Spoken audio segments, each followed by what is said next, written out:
सज्जनों की सेवा में एक रागनी लेकर आ रहे हैं सुनील भाटी, गांव आछेपुर नवेड़ा से। जोरदार ताली हो सुनील भाटी के लिए।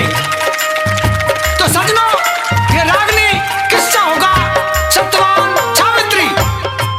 रागनी उस मौके की होगी कि जिस समय सत्यवान लकड़ी काटने के लिए पेड़ पर चढ़ जाता है तो सावित्री से किस तरह की बात कहता है, बाकी हवाला इस बात के द्वारा।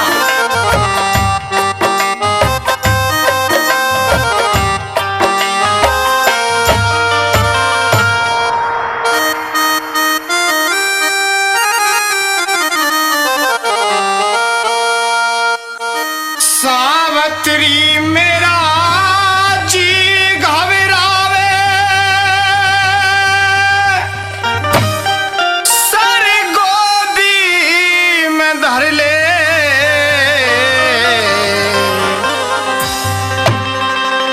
मरती बरिया प्राणपति संगे प्रेम आखिरी करेल हो। मरती बरिया प्राणपति संगे प्रेम आखिरी करेले। सावित्री मेरा जी घबरावे, सर गोदी में धर ले, मरती बरिया प्राणपति संग प्रेम आखिरी करेले हो। मरती बरिया प्राणपति संग प्रेम आखिरी करेले।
बरिया प्राणपति संग प्रेम आखिरी करेल हो।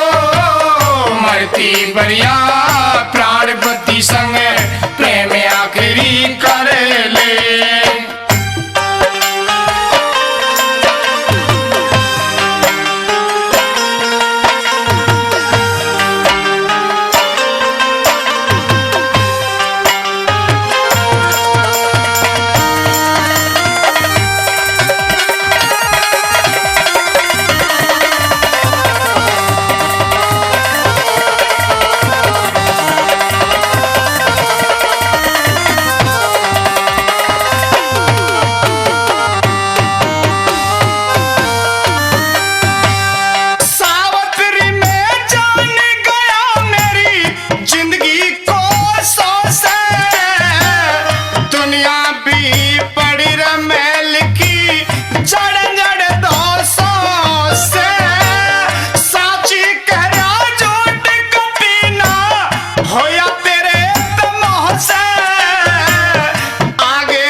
कुछ कहना सारा कह ले, जो कुछ कहना सारा कह ले, अपनी सारी कड़ी कसर ले।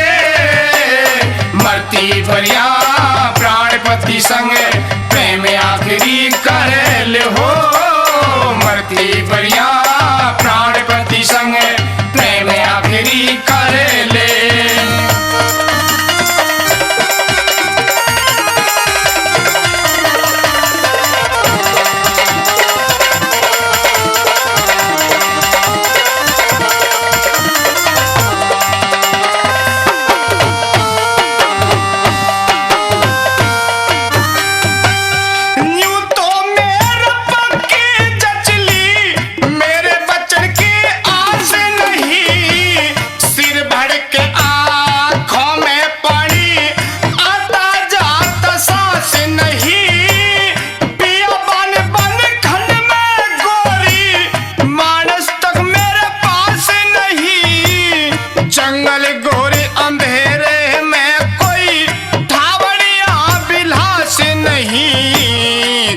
तेरा दिल डांटेगा, कौन तेरा दिल डांटेगा, तू रो रो इकली मर ले।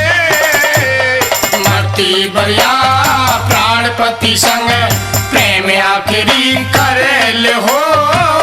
मरती बरिया प्राणपति संग प्रेम आखिरी कर ले।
समय में कह मेहर सिंह अंत समय में हर का नाम सुमर ले। मरती बरिया प्राणपति संग प्रेम आखिरी कर ले हो।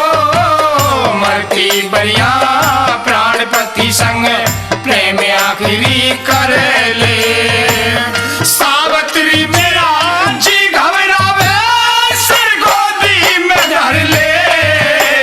मरती बरिया प्राणपति संग प्रेम आखिरी कर ले हो। मरती बरिया प्राणपति संग